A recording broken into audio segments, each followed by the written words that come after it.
my Dusty Concord.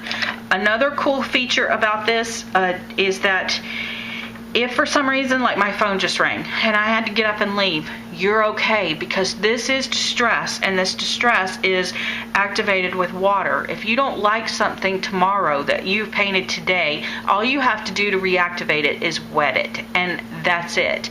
So that's a super cool feature. I'm going to just very lightly, I don't want a lot of it, I'm just going to very lightly touch in these areas with this little tip.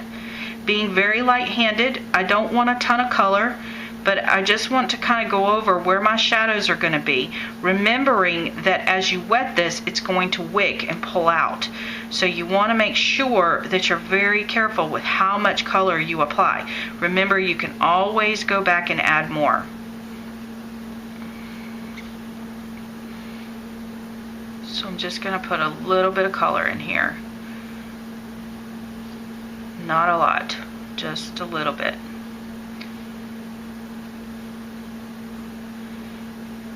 And these are really, they're really fun to play with, but one thing I really want to point out with this is that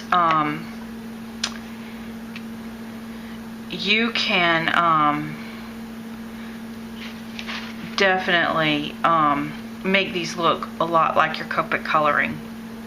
Now, see how I'm pulling this out and then I'm wiping my brush off? What I'm doing is eliminating some of that wet. Again, I'm using a very, this brush just puts too much water in, but it's the only water brush I have. So the best way I could think of to control that water, because like I said, it just stays puddled up there, is to dab my paper towel right on top and lift. And as I pull this out, see how this color, this purple color is becoming less saturated. And again, I'm just blending right now. Give it some time. It's going to look fabulous when I'm done. Another method is you can obviously put water down before, wet your image before you start coloring. That I have done as well. I just have to tell you that when you do that, your colors become extremely saturated because it, you know, distress is activated with water. So obviously if your image is wet, it's going to start pulling in more of that color. So I'm going to come back in with my Concord Grape. And now I'm just going to kind of pull that color back out. See how it's a little more saturated than it was whenever we started with it before, when it was dry. And again, I'm just going to keep pulling that out. This is just like Copic coloring. It is not the same ink as Copic. Copics are alcohol based, so they're a little more of a solvent type ink. These are water. They are reactive with water, as you can tell. Now I'm avoiding this inside because that's where my yellow is going to be.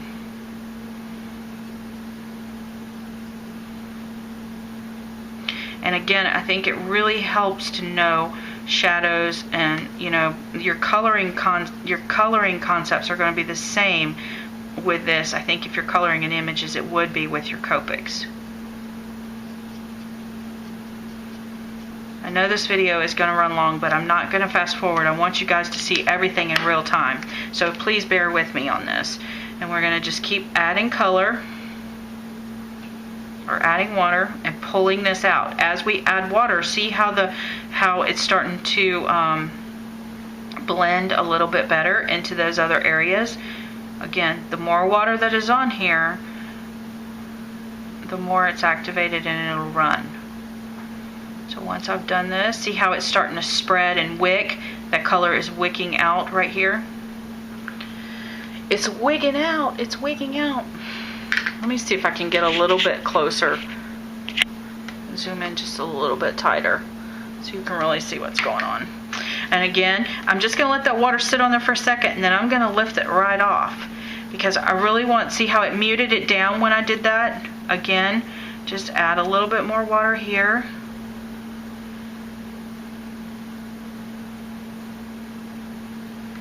And a little bit more water here. And it's just a process, guys. You just have to keep going with this. You just have to keep, until you achieve the color, the family that you want, you really just have to keep at it.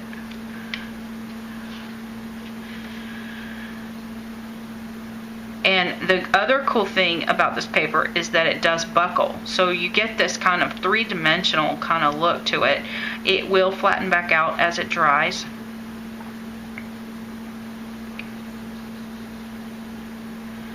Now, I want just a hair more saturation in here. My phone is going nuts.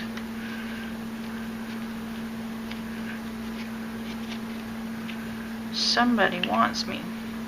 Okay, so now I have what I would call my light tone, my medium tone. I'm going to come back in with my Concord grape again and just kind of touch in these areas and see how you can really see when I start adding this color back in. You can really see how this color has now become even more saturated. Isn't that cool?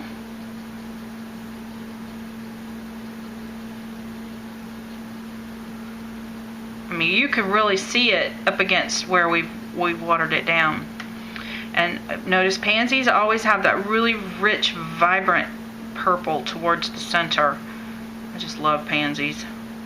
And we're just going to keep with this process until we get these colored the color that we want. Pulling that color back out, pushing it back out towards the center of the, or towards the outside of the flower.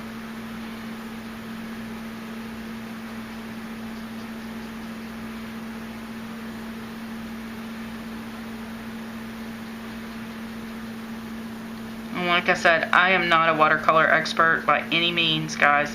This is not really, you know, I'm just showing you what I have learned through, you know, just trial and error and playing with these. And I think a large part of the creative process is just playing with the toys that you have and not being intimidated by them. Okay, I'm really liking that color a lot. I'm going to just dab that up.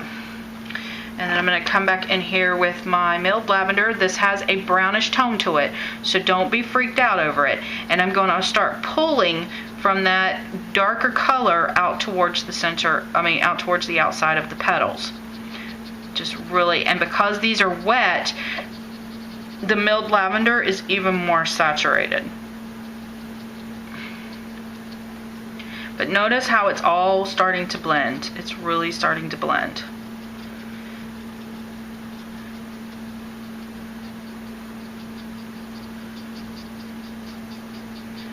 Now, one thing I have noticed is you want some shadows under each petal, because the petals, the way they lay, just like we do with the Copic coloring, the way that they lay, you want to make sure that you're highlighting those shadows. But I don't want rich, intense purple color because the purple of the pansy is towards the inside. So again, what I'm going to do is put a little Concord grape on my mat. I'm going to pick it up with my milled lavender, and I'm going to just kind of trace underneath where those petals are. And that's going to give me that little bit of blending opportunity right here. And see how that color is just starting to really fan out over those petals? And I think that's the look we're really after. Just a little, offer a little bit of shading over those pansies.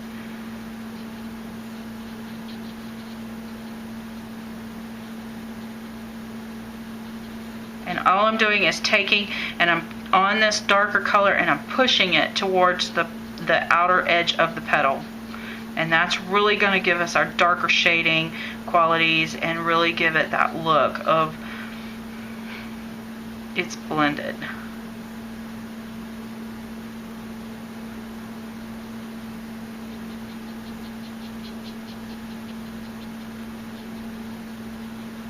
And just like you do with your Copics, you're going to go back over, continue back over the entire flower with your lighter value.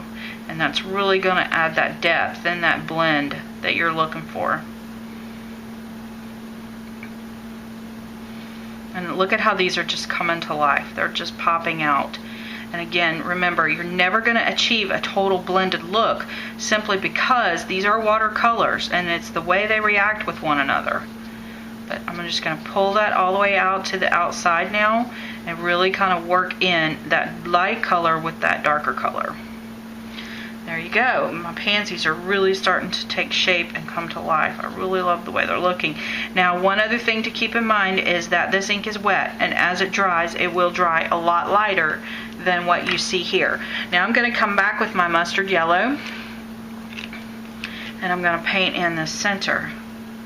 And I think that's when it's really going to start coming to life. Look at how beautiful these are turning out.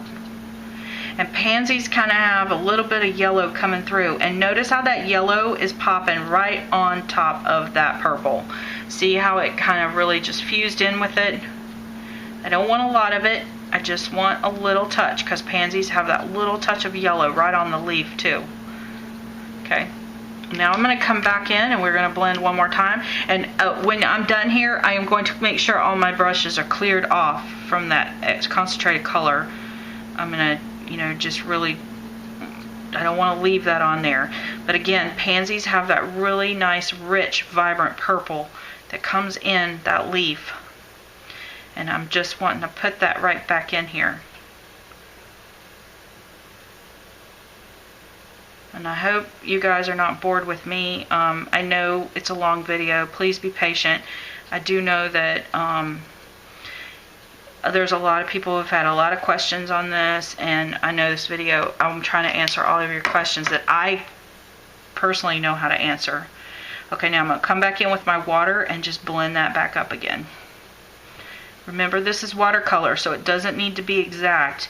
That's the cool thing about it. It's not Copics. It's never going to look like a Copic colored project. It's just not. But you can achieve the look. If you like that look, you can achieve it with this. You just have to really work at it. And the water is really what helps to blend the colors and the richness of the colors. And if you get out of lines a little bit, don't stress it. It's just watercolor.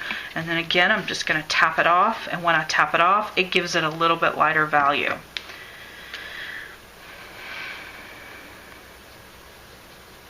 Now, the colors can become muddy if you keep working with them too much. So it's nice to let it dry a little bit so they don't get too oversaturated. But I love how my yellow isn't contaminated. So now while this kind of dries a little bit, let's grab our brush and let's just put just a tad of water, very little water. I even had Anne-Marie last night, we were talking, and she said try using a dry brush and dipping it in water. And that's a really great point to make, because you could control the amount of water that is going on to this if you use it with a drier brush instead of one of these that has the water well in it. Okay, so now I'm going to come back with the green. And I'm going to let that purple just kind of sit and blend. This is my dark color of green, and I'm basically just going to go in here and put a vein right through the center of these leaves. I don't want a lot.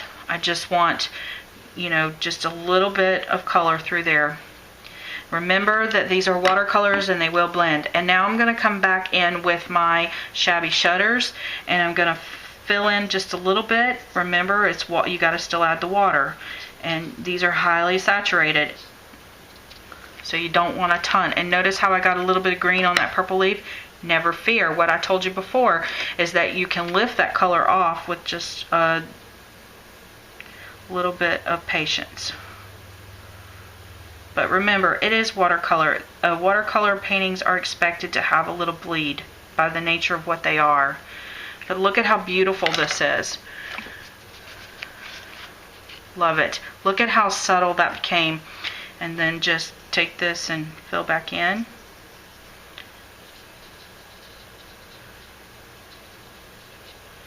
Love it. Oh my goodness, I love it.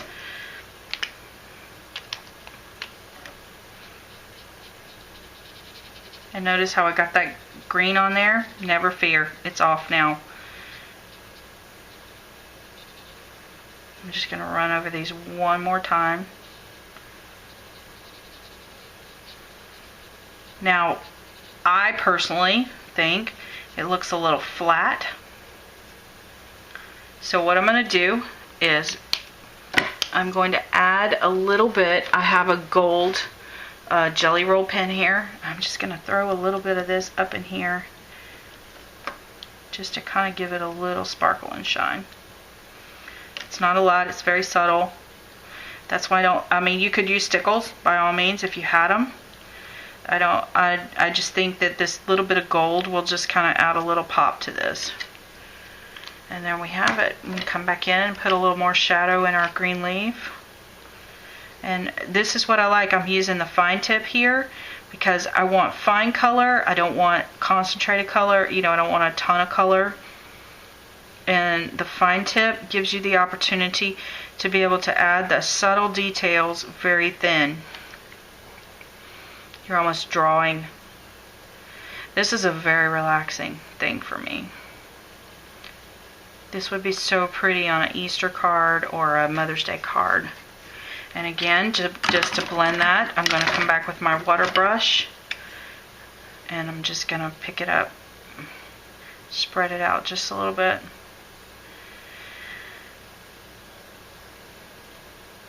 I don't want a lot. And I think I'm going to just kind of pull this out just a little bit more. I went out of the lines right here, but that's okay. It's watercolor. Okay, so there you have it. There's my little daisy. And we're going to hit it with the heat tool just to kind of set it so I can start immediately working with it.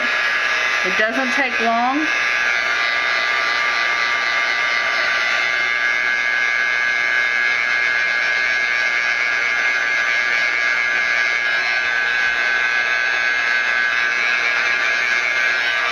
And there you go. There's our beautiful daisy. And to just kind of give you an idea of what it looked like before, let me stamp it back on here.